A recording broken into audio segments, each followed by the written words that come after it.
लेकिन ये साला कर क्या रहा है यहाँ पे? ইয়ো ব্রো, কোথায় বসবো? ভাই আপনাকে এই যে এই টেবিল ফাঁকা আছে, এই টেবিলে বয়া পড়েন। ওইটা তো ভাল লাগে না। তাহলে ভাই আপনারা একটা কাজ করেন, ওই টেবিলে বয়েন গা যান। এইটাও তো ভাল লাগে না। তাহলে ভাই আপনি আরেকটা কাজ করেন, আপনারা দাঁড়ায় থাকেন। তোর এত কথা কস কে? নারা দিয়ে কিন্তু একদম খারাপ করে দিই, এক জায়গায় বললে তো হয়। ঠিক আছে ল।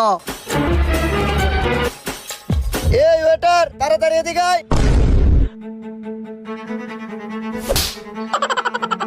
তোর চেহারা দেখে মনে হয় হারা জীবন কইরা খাইছস ভিক্ষে। তোর বাপ মায় দেয় নাই তোরে কোনো শিক্ষা, বেয়াদব, পাস নাই কোনো আদব। একটা রেস্টুরেন্টের ওয়েটার আমি, সম্মানিত ব্যক্তি। আমার লগে কেমনে ভালো ব্যবহার করতো এটা বুঝোস নাই, কেমনে ডাকতো এটা জানোস না। কিরে তুই আবার চেয়ার হইছস কে? কি কবি ক? ভাই লবণ শেষ, একটু লবণ বেড়ে দেন। লবণ তোর পিছন দিক দিয়ে। কি খাবে?